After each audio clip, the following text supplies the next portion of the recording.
ಮುಕ್ತ ಆಗಬೇಕು. ಅದು ಯಾವಾಗ ಲೋಕಾಯುಕ್ತ ಕನ್ವಿನ್ಸ್ ಆಗ್ತದೆ ಆವಾಗ ಈ ಮಾತಿಗೆ ಚರ್ಚೆ ಅವಶ್ಯಕ. ನನಗೆ ಭಾಳ ಆಶ್ಚರ್ಯ ಆಗಿದೆ ಏನು ಗೊತ್ತಾ ಸರ್, ಈಗ ಡಿ ಕೆ ಶಿವಕುಮಾರ್ ಅವರು ಬಂದು ಹೋದರು, ಮುಂದಿನ ಮುಖ್ಯಮಂತ್ರಿ ತಾನು ಅನ್ನುವಂಥ ರೀತಿಯಲ್ಲಿ ಬಿಂಬಿತವಾಗ್ತಾ ಇತ್ತು, ಬೇರೆ ಬೇರೆ MLAಗಳು ಕೂಡ ಹೇಳ್ತಾ ಇದ್ರು. ಆದರೆ ಯಾವಾಗ ಸಿದ್ದರಾಮಯ್ಯನವರ ವಿರುದ್ಧ ಇಂಥ ಗುರುತರ ಆರೋಪಗಳು ಬಂದಾಗ, ಸಾಧಾರಣವಾಗಿ ಎಲ್ಲ ಪಕ್ಷಗಳಲ್ಲಿ ಹೇಗಿರುತ್ತೆ ಅಂದರೆ, ಯಡಿಯೂರಪ್ಪನವರ ಕಾಲಾವಧಿಯಲ್ಲೂ ಕೂಡ ಅವರ ಮೇಲೆ ಆರೋಪಗಳು ಬಂದಾಗ ಅನಂತಕುಮಾರ್ ಅವರು ರೆಡಿಯಾಗಿದ್ದರು, ಯಾರು ಈಶ್ವರಪ್ಪನವರು ರೆಡಿಯಾಗಿದ್ದರು, ಡೈರೆಕ್ಟ್ಲಿ ನಾನೇ ಮುಖ್ಯಮಂತ್ರಿ ಅನ್ನೋಂಥ ರೀತಿಯಲ್ಲಿ ಅವರು ಲಾಬಿಗಳಾಗ್ತಾ ಇತ್ತು. ಬಟ್ ಏನು ನೀವು ಕೂಡ ಹೇಳ್ತಾ ಇದ್ರಿ, 5 DCM ಬೇಕು ಅಥವಾ ಇವರೇ ಮುಖ್ಯಮಂತ್ರಿಗಳಾಗಬೇಕು, ಸಿದ್ದರಾಮಯ್ಯವ್ರನ್ನ ಕೆಳಗಿಳಿಸಬಾರ್ದು, ಭಾಳ ದೊಡ್ಡ ಟಾರ್ಗೆಟ್ ಇದ್ದದ್ದು ನಿಮಗೂ ಕೂಡ ಒಂದು ರೀತಿಯಲ್ಲಿ ಡಿ ಕೆ ಅವರ ಬಗ್ಗೆ ಇತ್ತು. ಆದರೆ ಡಿ ಕೆ ಅವರೇ ಭಾಳ ಬಲವಾಗಿ, ನಿಮಗಿಂತಲೂ ಜಾಸ್ತಿ ಬಲವಾಗಿ ನಿಂತ್ಕೊಂಡ್ಬಿಟ್ರು ಆ ಸಂದರ್ಭದಲ್ಲಿ. ಅದು ಏನು ರಾಜಕೀಯ ಅದು? ಅಲ್ಲ, ಸ್ವಾಭಾವಿಕ. ಒಂದು ಪಕ್ಷದಲ್ಲಿದ್ದಾಗ ಅಲ್ಲ, ನೀವು ಕೂಡ ಅಷ್ಟು ಸ್ಟ್ರಾಂಗ್ ಆಗಿ ಹೇಳಲಿಲ್ಲ ಅಂತ. ಇಲ್ಲ, ಯಾವುದೇ ಕಾರಣಕ್ಕೂ ಇಲ್ಲ ಅವರೇ ಆಗ್ತಾರೆ ಅಂತ ಅವ್ರು ಹೇಳ್ಬಿಟ್ರು, ನಾನು ಬಂಡೆ ಸ್ಟ್ರಾಂಗ್ ಆಗಿ ನಿಂತು ಬಿಡ್ತೀನಿ ಅಂತೇಳಿ. ನನಗೇನು ಅನಿಸ್ಬಿಡ್ತು ಅಂದರೆ, ಸತೀಶ್ ಜಾರಕಿಹೊಳಿ ಇವ್ರಿಗಿಂತ ಓವರ್ಟೇಕ್ ಮಾಡ್ಕೊಂಡ್ಬಿಟ್ರು ಡಿ ಕೆ ಶಿವಕುಮಾರ್ ಅಂತ.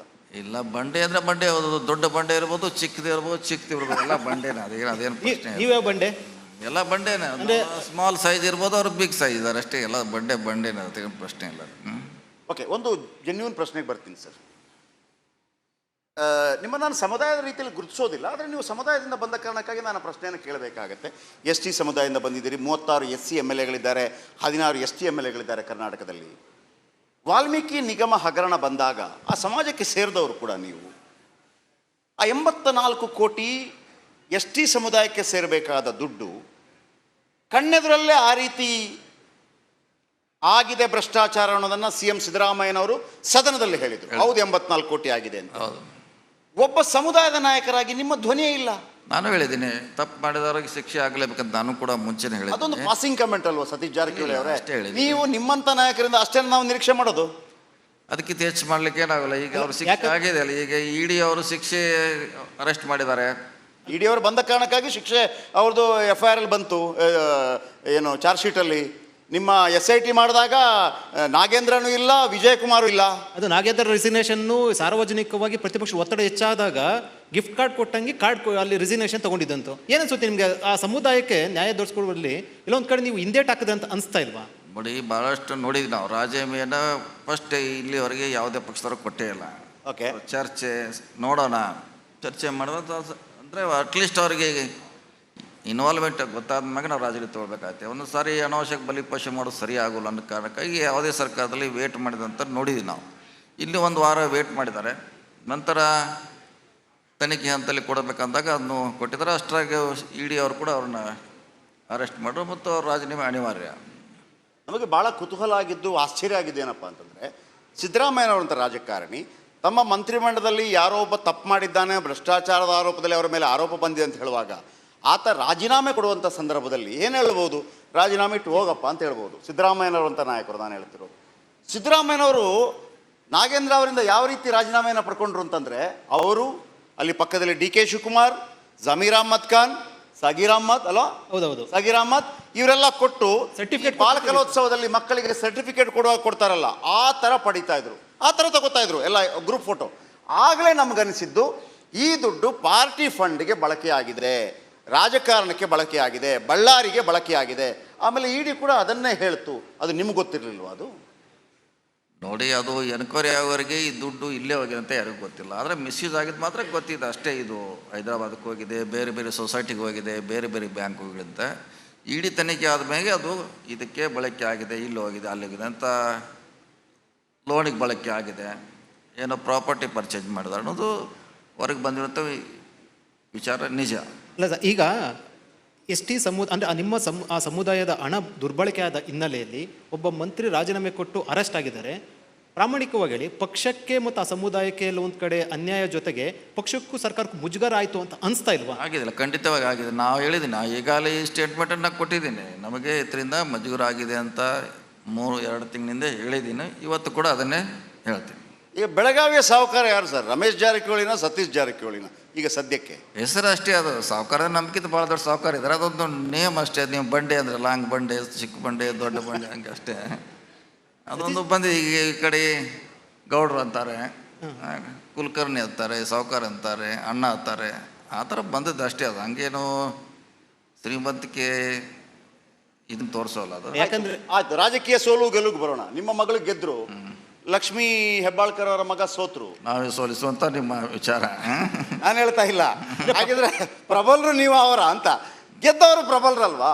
ಆಗ ಹೇಳ್ಬೋದ ನೀವು, ಇಲ್ಲ ಲಕ್ಷ್ಮೀ ಹೆಬ್ಬಾಳ್ಕರ್ ಅವ್ರಿಗಿಂತ ನಾನು ಪ್ರಬಲ ಅಂತೇಳಿ? ನೋಡಿ, ಅದು ರಾಜಕಾರಣಿ ಯಾರ ಕೈಯಲ್ಲಿ ಸಿಗದೇ ಇರುವಂಥ ವಸ್ತು. ಅದನ್ನೇ ಆರ್ಟ್, ಅದೊಂದು ರಾಜಕಾರಣಿ ಮಾಡೋದೊಂದು ಆರ್ಟ್ ಇದೆ. ಸೊ ನೀವು ಅದನ್ನು ಹೆಂಗೆ ನೀವು ಹಿಡಿತೀರಾ ಅಥವಾ ಅದನ್ನ ಬಳಸ್ಕೋತೀರಾ, ಸೊ ಆಗ ನಿಮ್ಗೆ ಒಲಿತೈತೆ. ಸೊ ಅದಕ್ಕೆ ನೀವು ಭಾಳಷ್ಟು ಶ್ರಮ ವಹಿಸಬೇಕು. ಸೊ ರಾಜಕೀಯ ಅಂದರೆ ಅದೊಂದು ವಿಚಿತ್ರವಾದ ಸನ್ನಿವೇಶ. ಯಾವಾಗ ಯಾರ ಕಡೆ ಒಲವು ಆಗ್ತದೆ ಅಂತ ಹೇಳಲಿಕ್ಕಾಗೋಲ್ಲ. ಸೊ ಒಂದೇ ಜಿಲ್ಲೆಯಲ್ಲಿ ಒಬ್ಬರು ಸೋತಿದ್ದಾರೆ, ಒಬ್ಬರು ಗೆದ್ದಿದ್ದಾರೆ ಕಾಂಗ್ರೆಸ್ನಿಂದ. ಸೊ ಭಾಳಷ್ಟು ಜನಕ್ಕೆ ಅನುಮಾನ ಇದೆ ಅದು ಈ ರೀತಿ ಆಗಿರ್ಬೋದಂತ. ಕಾಂಗ್ರೆಸ್ ಪಕ್ಷದ ಲಕ್ಷ್ಮಣ್ ಸವದಿ ಅಲ್ಲಿ ಬೆಳಗಾವಿಯಲ್ಲಿ ನಿಮ್ಮ ಪಾರ್ಟಿಯಲ್ಲಿ ಇರಬೇಕಾ, BJPಗೆ ಹೋದರೆ ಬೆಸ್ಟಾ? ನಮ್ಮಲ್ಲಿ ಇದ್ದಾರೆ, ಇರಬೇಕಂತ ಬಯಸ್ತೀವಿ ನಾವು. ಯಾಕಂದರೆ ಇರಬೇಕು, ಅವರು ಒಬ್ರು ಗಟ್ಟಿಯಾಗಿದ್ದಾರೆ. ನಮ್ಮೊಂದು ಸಂಖ್ಯಾಬಲ ಪರ್ಮನೆಂಟಾಗಿ ಇರ್ತೈತೆ. ಅದು ಏನು ಯೂಸ್ ಆಗಿಲ್ಲ ಅಂತ ಸ್ವಲ್ಪ ಏನೋ ಆರೋಪ ಮಾಡಿದ್ರಿ ನೀವು ಅವತ್ತು. ಹೌದು, ಅವ್ರ ಕಾರ್ಯಕರ್ತರು ನಮ್ಮ ವಿರೋಧ ಮಾಡಿದಾರೆ ಅಂತ ಆರೋಪ ಮಾಡಿದ್ದು ನಿಜ, ಅದರಲ್ಲಿ ಪ್ರಶ್ನೆ ಇಲ್ಲ. ಅವರು ಕಾರ್ಯಕರ್ತರು ವಿರೋಧ ಮಾಡಿದ್ದಾರೆ. ಅದಕ್ಕೆ ಪೂರಕವಾಗಿ ಲಕ್ಷ್ಮಣ್ ಸವದಿ ಸಚಿವರಾಗಬೇಕು ಅಂತ ಪಕ್ಷಕ್ಕೆ ಬಂದಿದ್ರು ಅಂತ, ಅಂದರೆ ಸಚಿವರು ಆಗೋ ಸಂಬಂಧಪಟ್ಟಂತ ಕೂಡ ಬಯಕೆಯನ್ನು ವ್ಯಕ್ತಪಡಿಸಿರುವಂಥದ್ದು. ಯಾಕೆ ಲಕ್ಷ್ಮಣ್ ಸವದಿ ಸಚಿವರು ಆಗಬಾರ್ದು? ನೋಡಿ, ಸಚಿವರು ಮಾಡೋದು ಬಿಡೋದು CM ಅಧ್ಯಕ್ಷರು ಹೈಕಮಾಂಡ್ ಇದೆ. ಸೊ ಅದನ್ನು ಅವರು ಮಾಡ್ತಾರೆ, ನಾವು ಮಾಡೋಲ್ಲ. ಪಕ್ಷದಲ್ಲಿ ನಡೀತಿರುವಂಥ ಒಂದಷ್ಟು ಬೆಳವಣಿಗೆಗಳು ಗಮನಿಸೋದಾದರೆ, ಪಕ್ಷದ ಒಳವರೆಗೂ ಎಲ್ಲವೂ ಕೂಡ ಗೊತ್ತಿದೆ. ನೀವು ಯಾವತ್ತೂ ಕೂಡ ನೀವು ಮನಸ್ಸಲ್ಲಿ ಒಂದು ಹೊರಗೊಂದು ಹೇಳುವಂಥ ವ್ಯಕ್ತಿ ಅಲ್ಲ, ಓಪನ್ ಆಗಿ ಹೇಳುವಂಥದ್ದು. ಮೂಢಾಗರಣ ಸೇರಿದಂತೆ ಪಕ್ಷದ ಮೇಲೆ ಬಂದಿದ್ದ ಒಂದಷ್ಟು ಬೆಳವಣಿಗೆಗಳು ನೋಡೋದಾದರೆ, ಪಕ್ಷದ ಒಳಗಡೆ ಒಂದಷ್ಟು ರಾಜಕಾರಣ ನಡೀತಾ ಇದೆ ಅನ್ಸಲ್ವಾ? ಸಿದ್ದರಾಮಯ್ಯ ವಿರುದ್ಧ ಇರ್ಬೋದು, ಅದರ ಸಂಬಂಧ ಒಂದಷ್ಟು ಬೆಳವಣಿಗೆಗಳು ಒಳ ಶತ್ರುಗಳು ಇರುತ್ತೆ, ಇತರ ಶತ್ರುಗಳು ಅಷ್ಟು ಇರ್ತಾರೆ ಅಂತ ಅನ್ಸಲ್ವಾ? ನೋಡಿ, ಸ್ವಾಭಾವಿಕವಾಗಿ ಅಂಥ ಸಂದರ್ಭ ಆಗ್ಬೇಕನ್ನೋರು ಭಾಳಷ್ಟು ಜನ ಇದ್ದೇ ಇರ್ತಾರೆ, ಇಲ್ಲ ಅಂತ ಹೇಳಲಿಕ್ಕೆ ಆಗೋಲ್ಲ. ಸೊ ರಾಜಕೀಯದಲ್ಲಿ ಎಲ್ಲ ಪಕ್ಷದಲ್ಲಿದೆ. ಹಿಂದೆ ಯಡಿಯೂರಪ್ಪ ಇಳಿದ ತಕ್ಷಣ 4 ಜನ ರೆಡಿ ಆಗಿದ್ರು. ಹೌದು, 3 ಜನ ಕೊನೆವರೆಗೆ, ಇನ್ನೇನು 1 ಗಂಟೆವರೆಗೆ 3 ಜನ ರೆಡಿ ಇದ್ರು, ಅವರು ಒಬ್ಬರೇ ಆದರು. ಸೊ ಆ ರೀತಿ ಮನಸ್ಸು ಮಾಡಿದ್ರಲ್ಲಿ ಮಾಡೇ ಮಾಡ್ತಾರೆ. ಆದರೆ ಈಗ ಸಿದ್ದರಾಮಯ್ಯ ಅವರು ನಾವು ಯಾವುದೇ ಕಾಲಕ್ಕೆ ಬಿಟ್ಟು ಕೊಡೋಲ್ಲ, ಅವರೇ ಮುಖ್ಯಮಂತ್ರಿ ಒಂದು ಕಾರಣದ ಶಕ್ತಿ ಪಕ್ಷದಲ್ಲಿ ಇದೆ ಅಂತ ಅನ್ಸುತ್ತೆ. ಯಾವುದ್ರೆ ಈ ಪ್ರಕರಣ ಸಂಬಂಧಪಟ್ಟಂತೆ ಸಿದ್ದರಾಮಯ್ಯ ವಿರುದ್ಧ ಒಂದಷ್ಟು ಕಾರಣದ ಶಕ್ತಿಗಳು ಪಕ್ಷದ ಒಳಗಡೆ ಇದೆ ಅಂತ ಅನ್ಸುತ್ತಾ? ಇದ್ದೇ ಇರ್ತಾರೆ. ಹಳೆ ಎಲ್ಲ ಮದುವೆಯಲ್ಲಿ ಕೋಟು ಈಗೆಲ್ಲ ಹಾಕೊಂಡು ಕೂತಿರ್ತಾರೆ, ನಾನು ಆಗಬೇಕಂತ. ಸೊ ಅದು ಬಹುಶಃ ಕನಸು ಈಡೇರ. ಇದಕ್ಕೆ ಹೈಕಮಾಂಡ್ ಏನಾದರೂ ಕೂಡ ಬೆಂಬಲ ಕೊಟ್ಟರೆ, ಯಾವುದ್ರೆ ಈ ಒಂದು ಶಕ್ತಿಗಳಿಗೆ ಹೈಕಮಾಂಡ್ ಏನಾದ್ರು ಬೆಂಬಲ ಕೊಟ್ಟರೆ, ನೇರವಾಗಿ ಹೇಳೋದಾದ್ರೆ ಪಕ್ಷದಲ್ಲಿ ಚರ್ಚೆ ಆಗ್ತಾ ಇರುವಂಥದ್ದು ಹೈಕಮಾಂಡ್ ಎಂಟ್ರಿಯಾಗಿ ಸಿದ್ದರಾಮಯ್ಯವ್ರನ್ನ ಇಳಿಸುವಂಥ ಸಂದರ್ಭ ಬರುತ್ತೆ ಅಂತ ನಿಮ್ಗೇನು ಅನ್ಸುತ್ತೆ? ಇಲ್ಲ, ನನಗೂ ಆ ಸಂದರ್ಭ ಸನ್ನಿವೇಶ ಬರೋಲ್ಲ. ಸಿದ್ದರಾಮಯ್ಯವರು ಮುಖ್ಯಮಂತ್ರಿಯಾಗಿ ಮುಂದುವರಿತಾರೆ. ಅಂದ್ರೆ 28ರವರೆಗೂ ಇರ್ತಾರೆ. ಅಲ್ಲ, ಒಂದು ಏನಪ್ಪ ಅಂತಂದ್ರೆ, ಈ ಹಿಂದೆ ಕೂಡ ನೀವು ಅದು ಲೆಕ್ಕ ನಾನು ತುಂಬ ಹಾಕಿದ್ದೆ. 23 ಜನನ ಕರ್ಕೊಂಡು ಹೋಗ್ತೀರಿ ಮೈಸೂರಿಗೆ, ಆಮೇಲೆ ನಿಮ್ಮ ಹತ್ರ ಬಂದು ಕೇಳ್ತಾರೆ, ಏನು ಸರ್ ಟೂರ್ ಹೋಗಿದ್ರೆ? ಬಸ್ಸಲ್ಲಿ ಹೋಗಿದ್ವಪ್ಪ ನಾವು ಅಂತ. ಆಮೇಲೆ ಅದು 40 ಆಗತ್ತಂತೆ ಇತ್ತೀಚೆಗೆ. ಆಮೇಲೆ ಒಂದು ಡೆಲ್ಲಿಯಲ್ಲಿ ಒಂದು ಮೀಟಿಂಗ್ ಆಗತ್ತಂತೆ, ದುಬೈ ಕೂಡ ಹೋಗ್ತಾರೆ. ಆಮೇಲೆ ಕುಮಾರಸ್ವಾಮಿ ಅವ್ರ ಜೊತೆ ಮೀಟಿಂಗ್ ಆಗತ್ತಂತೆ. ಅಂದರೆ ರಾಜಕೀಯ ಪಡಸಾಲೆಯಲ್ಲಿ ಏನು ಲೆಕ್ಕಾಚಾರ ಆಗತ್ತೆ ಅಂತಂದರೆ, ಸಿದ್ದರಾಮಯ್ಯನವರು ಮುಖ್ಯಮಂತ್ರಿ ಆಗಿರ್ತಾರೆ, ನಮ್ಮದು ಅಬ್ಜೆಕ್ಷನ್ ಇಲ್ಲ. ಸಿದ್ದರಾಮಯ್ಯನವರನ್ನು ಇಳಿಸಿ ನಮಗಲ್ಲದವರು ಮುಖ್ಯಮಂತ್ರಿ ಆದರೆ ನಮ್ಮ 40 ಬೇರೆ ಕಡೆ ಇಲ್ಲ. ಹಾಗಾಗ್ಲಿಕ್ಕೆ ಸಾಧ್ಯ. ನಾವು ಒಂದೇ ಪಕ್ಷದಲ್ಲಿ ಇದ್ದೀವಿ, ನಾವು ಕೂಡಿರ್ಬೋದು, ಮುಂದೆ ಇರ್ಬೋದು. ನಾವು ಕೂಡ್ತು ಅಂದ ತಕ್ಷಣ ಒಂದು ಸರ್ಕಾರದ ವಿರೋಧ ಮಾಡ್ತೀವಿ, ಪಕ್ಷದ ವಿರೋಧ ಮಾಡ್ತೀವಿ ಅಂತಲ್ಲ. ನಾವು ಒಟ್ಟಾಗಿದ್ದೀವಿ, ಅದೇನು ಪ್ರಶ್ನೆ ಇಲ್ಲ. ನಾವು ಒಟ್ಟಾಗಿದ್ದೀವಿ. ಸತೀಶ್ ಜಾರಕಿಹೊಳಿ ಅವರ ತಲೆ ಹೆಂಗೆ ಓಡುತ್ತೆ ಅಂತ ಅಂದ್ಬಿಟ್ಟು ಕಾಂಗ್ರೆಸ್ನ ಯಾರಿಗೂ ಗೊತ್ತಿಲ್ಲ. ಯಾಕೆ ಸತೀಶ್ ಜಾರಕಿಹೊಳಿ ಅವರು ಯಾವ ಸಂದರ್ಭದಲ್ಲಿ ಯಾವ ದಾಳ ಉರುಳಿಸ್ತಾರೆ ಅಂತ ಯಾರಿಗೂ ಗೊತ್ತಿಲ್ಲ. ಇವನ್ ರಮೇಶ್ ಜಾರಕಿಹೊಳಿ ಅವರು ಮತ್ತು ಅವ್ರ ಹತ್ರ ಕೇಳಿದ್ರು ಕೂಡ ಜಾಣ ಯಾರು ಅಂತಂದ್ರೆ ಸತೀಶ್ ಜಾರಕಿಹೊಳಿ ಅಂತ ಹೇಳೋದು. ಇಲ್ಲ, ರಾಜಕೀಯ ಅದು ಮಾಡ್ಲಿಕ್ಕೆ ಬದುಕಲಿಕ್ಕೆ ಆಗೋಲ್ಲ. ಓಕೆ, ಇದನ್ನ ನೆಗೆಟಿವ್ ತಗೊಂಡಿದ್ದನ್ನು ಪಾಸಿಟಿವ್ ತಗೊಳ್ಳೋದಾದ್ರೆ ಸತೀಶ್ ಜಾರಕಿಹೊಳಿ ಅವರೇ, ಅಂದರೆ ಬಲ ಬೆಂಬಲ ಎಲ್ಲವೂ ಕೂಡ ಇದ್ದೇ ಇರುತ್ತೆ. ಅದನ್ನು ಪಾಸಿಟಿವ್ ತೊಗೊಳೋದಾದರೆ ಈಗಲೂ ಕೂಡ ಸತೀಶ್ ಜಾರಕಿಹೊಳಿ ಅವ್ರ ಜೊತೆ ನಿಮ್ಮ ಭಾಗದಿರ್ಬೋದು ಅಥವಾ ನೀವು ಮೈಸೂರಿಗೆ ಹೋದಂಥ ಸಂದರ್ಭದಲ್ಲಿರ್ಬೋದು, ಈಗಲೂ ಕೂಡ 35-40 ಜನ ಶಾಸಕರಿದ್ದಾರೆ. ಅಥವಾ ಸತೀಶ್ ಜಾರಕಿಹೊಳಿ ಕರೆದ್ರೆ ಎಷ್ಟು ಜನ ಬರ್ತಾರೆ? ಇಲ್ಲ, ಹಾಗೆಲ್ಲ ಹೇಳಕ್ಕಾಗಲ್ಲ. ನೀವಂತ ಡಿವೈಡ್ ಮಾಡ್ಲಿಕ್ಕೆ ಕೊಡ್ತಾರೆ, ಹಂಗೆಲ್ಲ ಡಿವೈಡ್ ಮಾಡ್ಲಿಕ್ಕೆ ಆಗಲ್ಲ. ಪಕ್ಷ ಒಂದೇ. ಒಂದು ಪ್ರಶ್ನೆ ಸರ್, ನೀವು PWD ಮಿನಿಸ್ಟರ್, ಲೋಕೋಪಯೋಗಿ ಸಚಿವ. ನಾನೊಂದು ಆರೋಪ ಮಾಡ್ತೇನೆ ನಿಮ್ಮ ಮೇಲೆ, ನೀವು ಬೆಂಗಳೂರಿಗೆ PWD ಮಿನಿಸ್ಟರ್ ಅಲ್ಲ, ನೀವು ಓನ್ಲಿ ಬೆಂಗಳೂರು ಹೊರತುಪಡಿಸಿ PWD ಮಿನಿಸ್ಟರ್. ಕರೆಕ್ಟ್, ಹತ್ರ ಹೌದು. ಯಾಕೆ? ಅಲ್ಲ, ನಮ್ಮ ವ್ಯಾಪ್ತಿಗೆ ಬರೋಲ್ಲ. BBMP ಓಕೆ, ನಮ್ಮ ವ್ಯಾಪ್ತಿಗೆ ಬರೋಲ್ಲ. ಬಟ್ ನೀವು ಹೇಳಿದ್ರಿ ಈ ಟನಲ್ ಇದೆಯಲ್ಲ 50,000 ಕೋಟಿಯ ಟನಲ್